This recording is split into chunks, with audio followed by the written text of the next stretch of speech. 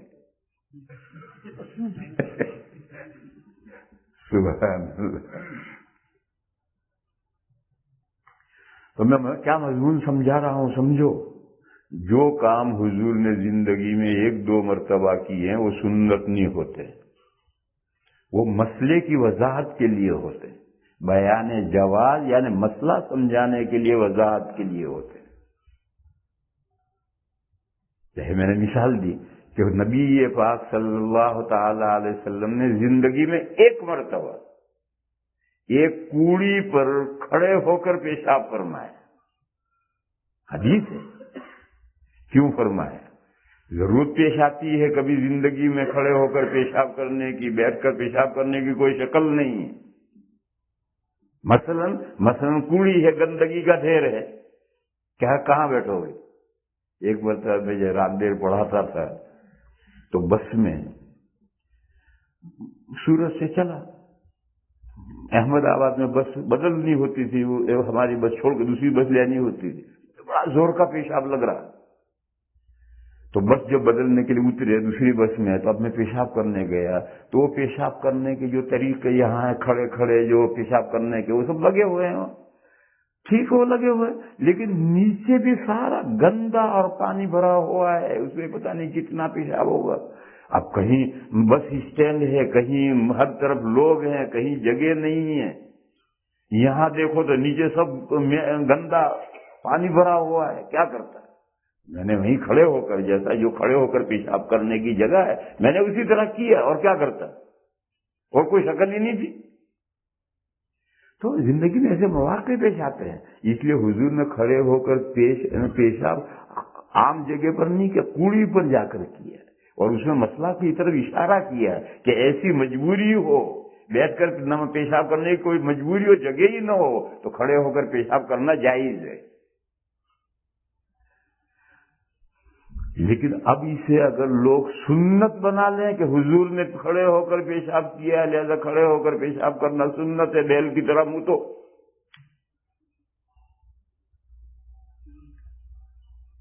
یہاں بھی سمجھ لو، میں نے کہا تھا کہ بچے کے ساتھ جو گندگی باندھے رکھتی ہیں عورتیں، وہ باندھے کیوں رکھتی ہیں؟ یہ کارپیٹ کی مجبوری سے۔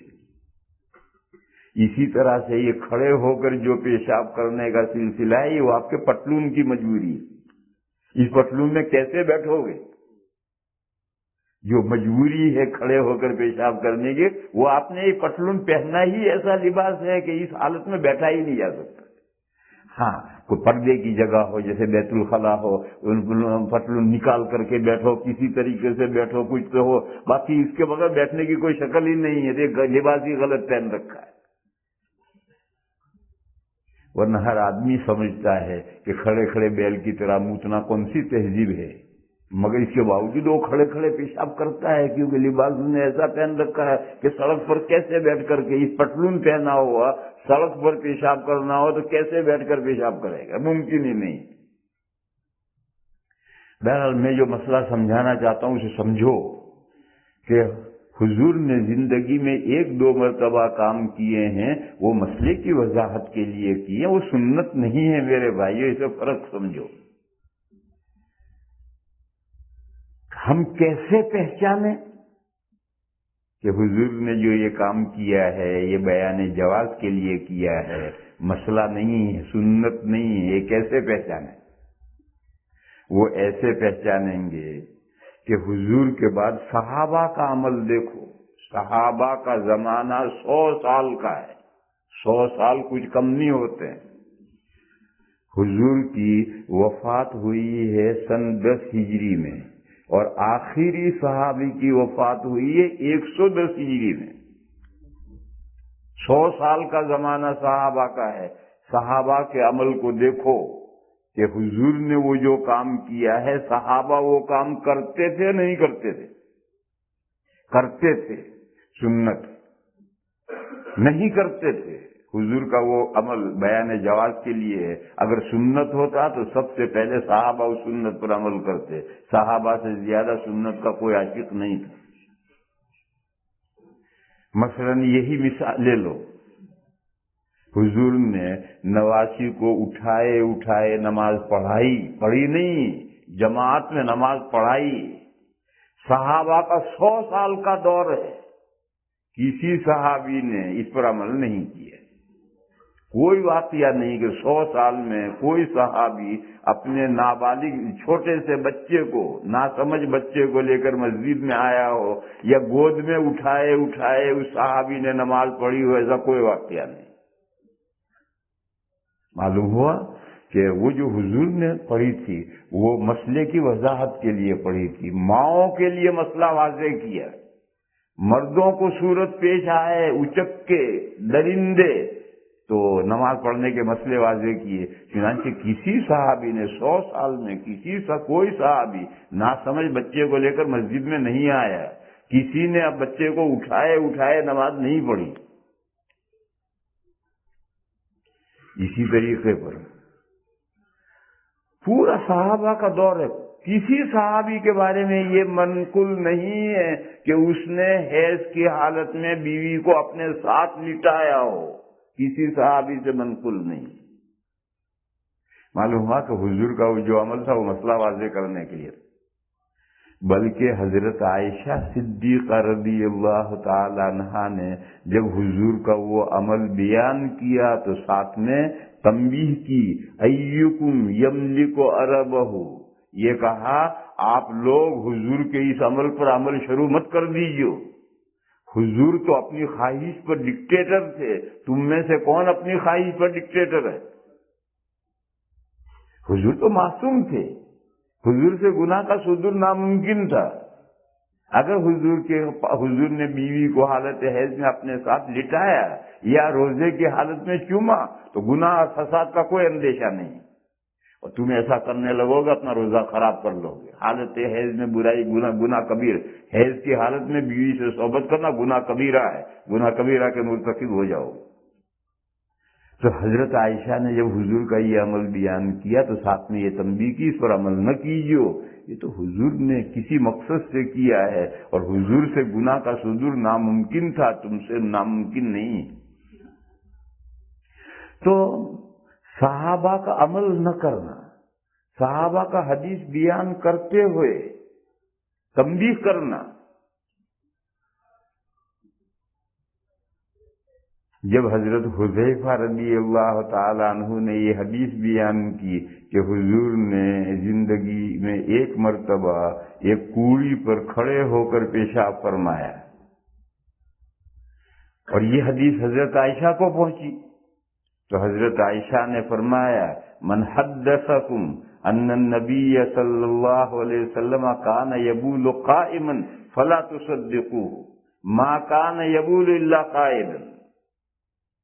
حضرت عائشہ نے فرمایا کہ اگر تم سے کوئی یہ بیان کرے کہ نبی پاک صلی اللہ تعالی علیہ وسلم کھڑے ہو کر پیشاب کیا کرتے تھے تو اس کی بات ہرگز نہ مانیو.